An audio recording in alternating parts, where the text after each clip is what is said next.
Welcome to HITea With Grace, where we spill the tea on HIT. Today, I'm honored to welcome to the pod Brianna Fitchett, Vice President of Clinical Impact at Catalight. Thanks for joining me today, Brianna. Thanks so much for having me. I'm so excited to be here. We are just so thrilled that you could join us and just tell us a little bit about the work that you're doing. So tell me about the career path that brought you to your role today. Well, I feel like for someone in this field, it's the same. I never would have thought that I would end up here.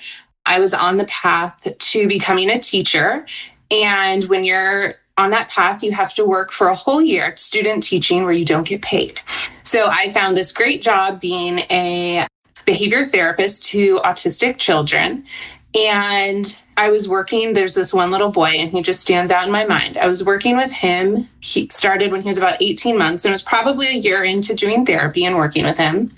And we were just in a regular everyday session, and I can't even remember what we were working on, but he turned and looked at his mom and for the first time ever said, "Mama." And Mom just broke down. Like, I still get emotional when I think about it, and was like crying. And it was just like such an impactful moment. At that moment, I knew that like this was for me. The world of behavioral health treatment, ABA and autism care, like this was my vibe. So I kind of switched paths. I finished up. I was working on my master's degree at the time. I switched up and went kind of full steam ahead into the ABA world. And that is how I got to Catalight. We were Easter seals back then. And I started on the clinical team and just kind of grew within the organization to where I am today as the Vice President of Clinical Impact, which essentially means I oversee our clinical education team, our Catalight Academy, and Elevate Your Impact conference teams. And it's got an amazing team, and we focus on education. So how do we educate clinicians out there in the field and help them grow so that hopefully they can have those same moments that I had way back when, just making profound impact with clients. Thank you so much for all you do. And I loved hearing about your personal story as well. My youngest son has autism, ADHD, very high functioning. And so this one really hits home for me. And I'm thrilled to hear about the work that you are doing there at Catalight. So with autism prevalence ever increasing, now at 1 in 31 people in the US have a diagnosis, it's becoming nearly impossible for the industry supply of practitioners, clinicians to meet the demand for these diagnoses and care in a timely manner. Because of that, workforce shortages and behavioral health are really a global concern. So from your vantage point, being in this space, how can we innovate to make needs in a system facing workforce shortages really have less wait time for services? That's such a great question. And it's an issue that's impacting families across the country, across the globe. And really from where I sit and what I'm seeing is working and is making that difference is kind of changing how we're thinking about treatment, really leaning into parent-mediated interventions in treatment. Like you were saying with the wait times, we know that typical kind of traditional behavioral health treatment today, it is resource intensive, it is time intensive, it is money intensive, and it takes a big toll on families. And so when we look at parent-mediated approaches, which have been around for decades and are highly researched, we know they take less hours. They have a much lower cost. Those two things together reduce wait time for families. And I think more importantly, it reduces strain and stress on families. So like you were saying, you're a mom with a kiddo. I don't know if you have other kids as well, but when we work with families that have multiple children, a lot of times families are having to make decisions. Do we do treatment? Do we do therapy? Or do we go to older brother's soccer practice or older sister's swim team? And those impacts over time, they take a toll on families. They take a toll on siblings. And I think it's so important when we are talking about how we innovate that we're not just thinking about one route. We're thinking about how do we innovate and change the whole field so that we're positively impacting families across the board. It's so fascinating to think about it. And it's true. It impacts the whole family. And how can we develop these care models and reach these families in a way that really impacts them? I know the Catalight Research Institute regularly publishes evidence of newer care models saying whether they're effective or very effective. And so after the research is published, what comes next there? How does your team really help close the research to practice gap? Yeah, so really, I think the first thing is just to note, it's not just Catalight publishing research. Yes, our Catalight Research Institute and our research team, they're constantly looking at current literature, current research, and working on their own publications. But parent-mediated interventions, the research behind them has been around for decades. And interestingly, it's been kind of overlooked for a really long time by leaders in the field, kind of in favor for more of consumer-driven models that have just really grown over the past couple of decades, given the business landscape. And so when we look at the research, knowing what exists, and then we look at putting it in practice, really, it's getting it into the hands of clinicians. Clinicians are busy. They have full caseloads. They have families of their own. And just like how families are faced with different constraints in the field, so are clinicians. The other big issue that we have is that, particularly over the past 10, 15 years, the educational path for clinicians coming into the field has gotten a lot shorter. It's changed a lot. There are many online programs that are really designed to be kind of fast and furious and get clinicians through, which is great on one hand because we're addressing the workforce shortage. But what we're not addressing is the clinical impact that has when you have someone who gets a degree super quickly, hasn't worked for years and years with clients and families. And so that's where Catalight Academy comes in. Our programs are designed to support clinicians and their implementation. They are applied. They're not just theoretical. We're not just teaching theory. We're teaching them how to implement interventions with diverse families. We're teaching them how to implement parent-mediated interventions because that's largely not taught in training programs.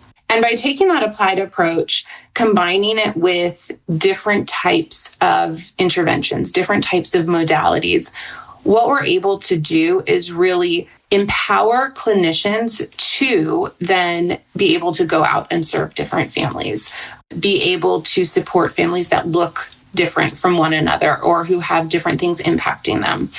And so kind of the long and the short of it is through these different programs, we're really getting clinicians to be confident, highly trained so that they can serve more and more families and really like kind of going back to closing that gap between the research and the practice. Because without programs like the Academy, you kind of got research sitting out there and then you've got practice. And those don't always get tied together because, again, clinicians are busy. They don't have time to read all the most recent literature. So that's really what we're focused on. Thinking about that, how does data really shape the way you design those kind of virtual training programs? And then how do you then decide what clinicians need to learn next and keep iterating and help them continue to grow in that education as the research grows? That's such a great question. It's kind of one of the things I love the most about Academy, and I get very nerdy and carried away with it. So apologies in advance. But what we do and the way that we've designed our Academy programs is really different than a lot of programs out there. So typical training education programs, there's a program and then at the end of it, you get a survey. Did you like it? Did you learn something? How did it go? And that's what a lot of programs use to iterate and advance their programs, which is fine. What we've done is we look at 5 different pieces of data for every program every year.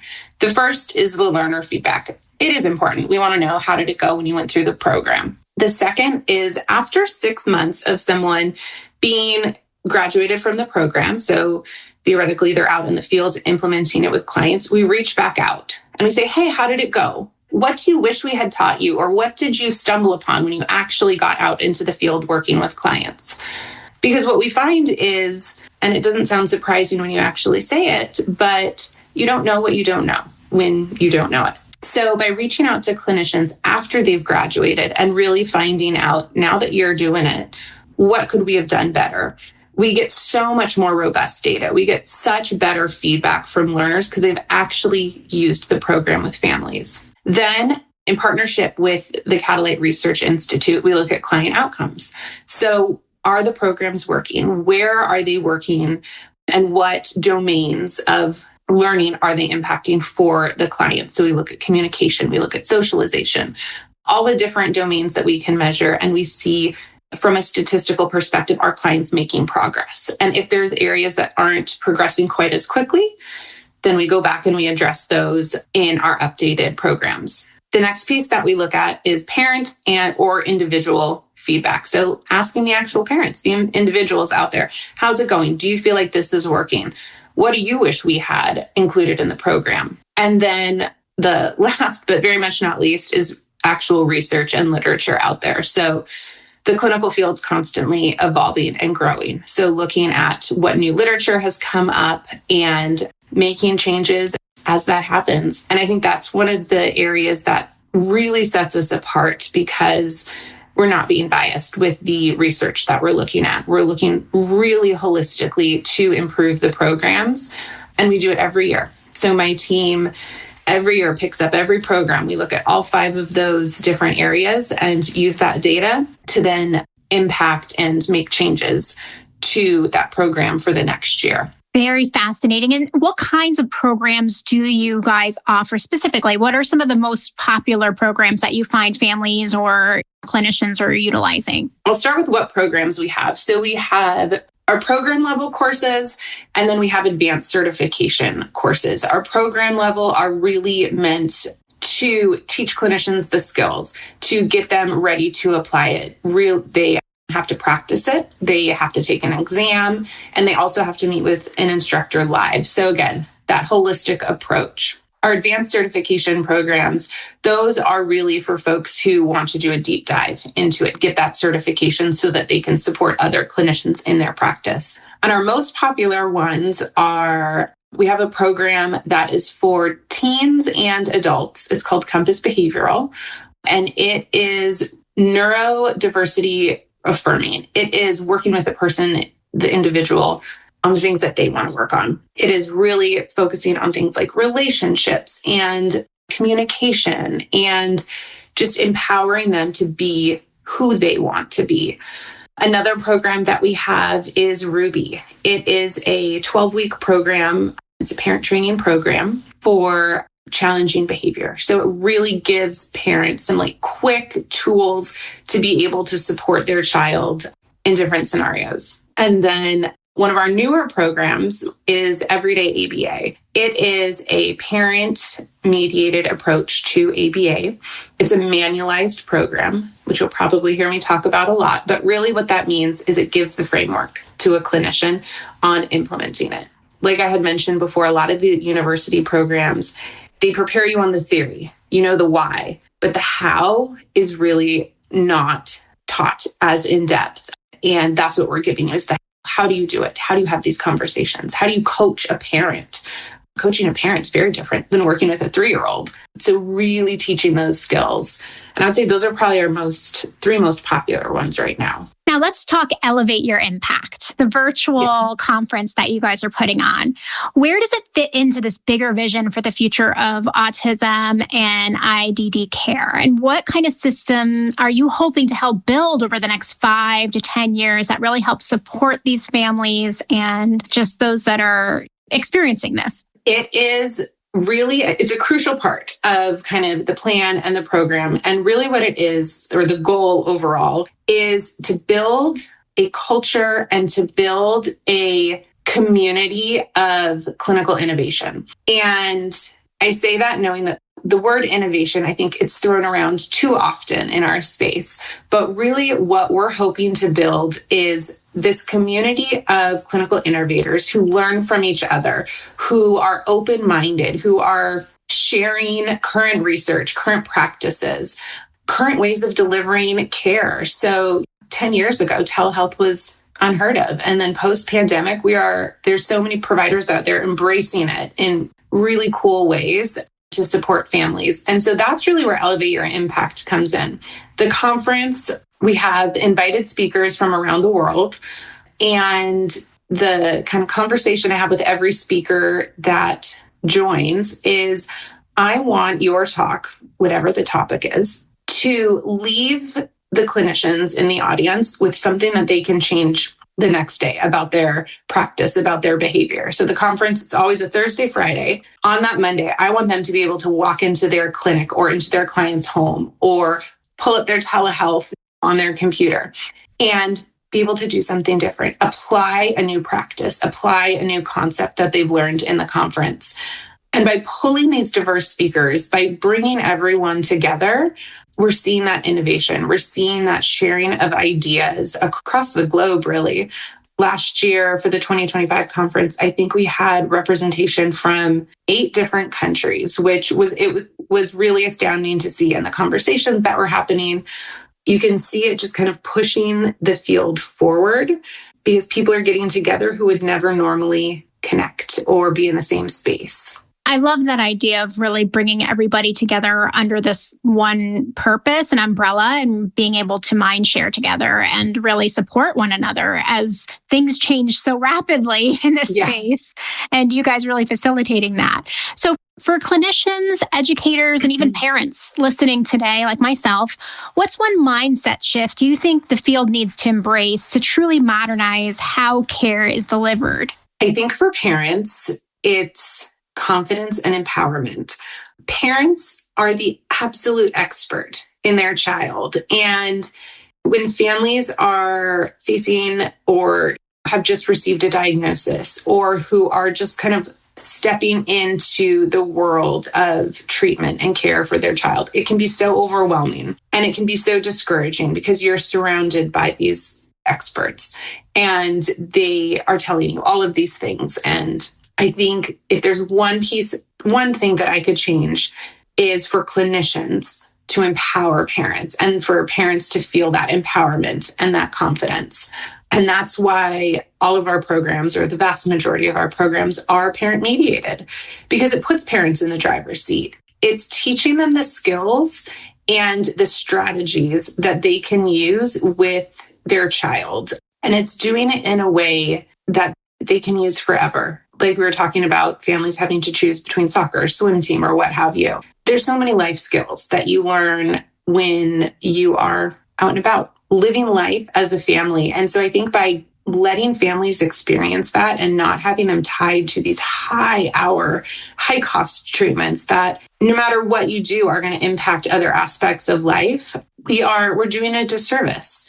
Now, don't get me wrong. There are absolutely cases where high hours are incredibly beneficial. But for so many families, we don't give them the choice. We just prescribe a model of care and we don't really customize it to them. We don't learn about those different opportunities that could make them really successful. We don't look at it as a family unit. We just look at the one child that's being treated. And that's what the industry needs to change. And I think through education, through research, through this community building, that's how we get there. Empowering the parents, it's the only way that the field is going to change, because parents are the constant. We certainly are not. We are just a blip on the radar that hopefully as clinicians can come in, be impactful.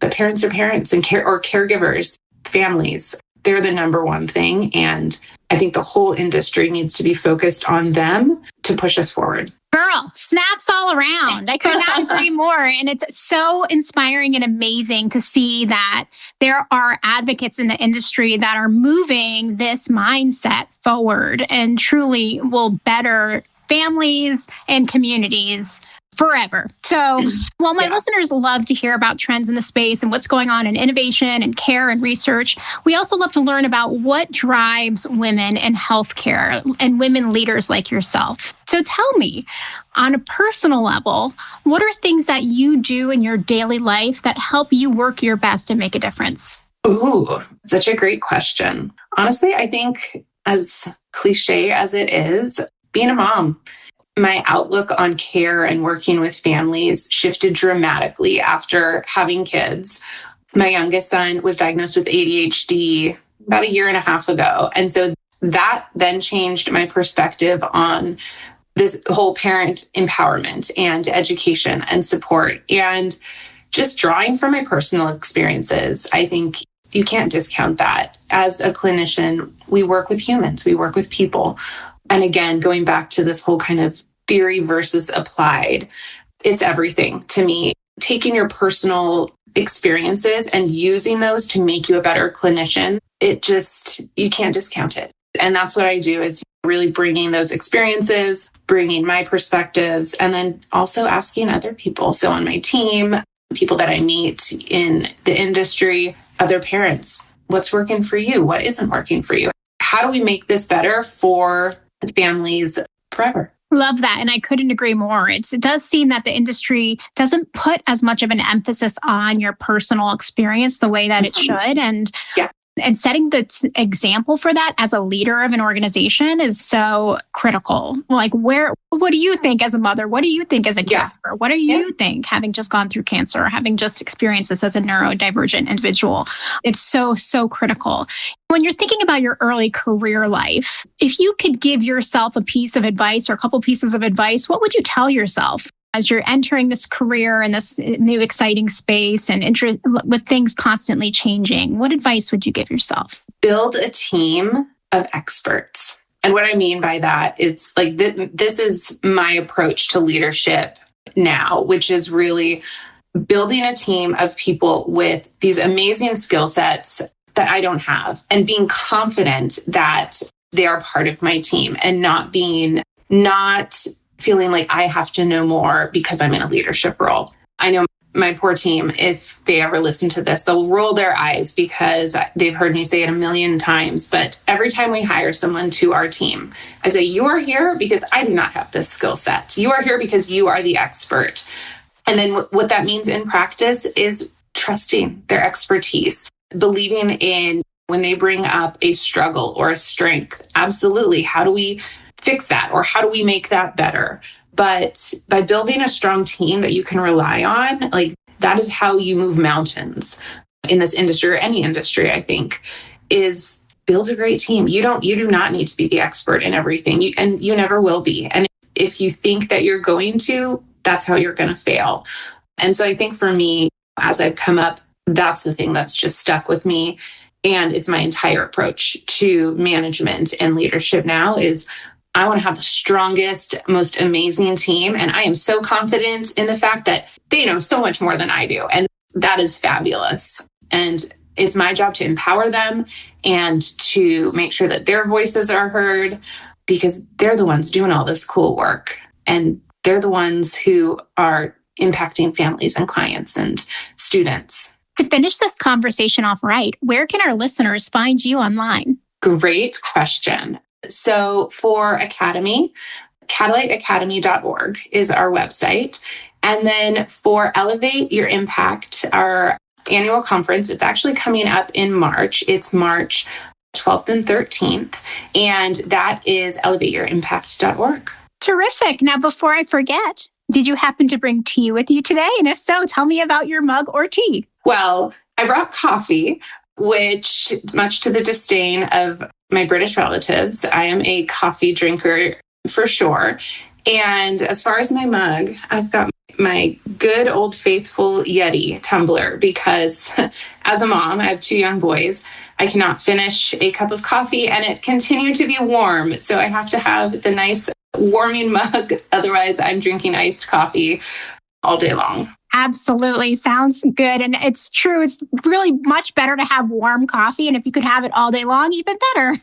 Exactly. Well, thank you so much for joining us today. It was awesome learning from you. Thank you so much. It was such a pleasure to be here, Grace. And thanks to you folks for joining us too. Check out the HITea With Grace podcast website for more interviews with great guests like Brianna today. Cheers. Like a Girl Media is more than a media network. It's a community. We want to meet you and amplify your voice and the voices of outstanding women innovating in healthcare. Interested in starting your own podcast or hosting an event near you? Connect with us online or in person. We're here to support and empower you.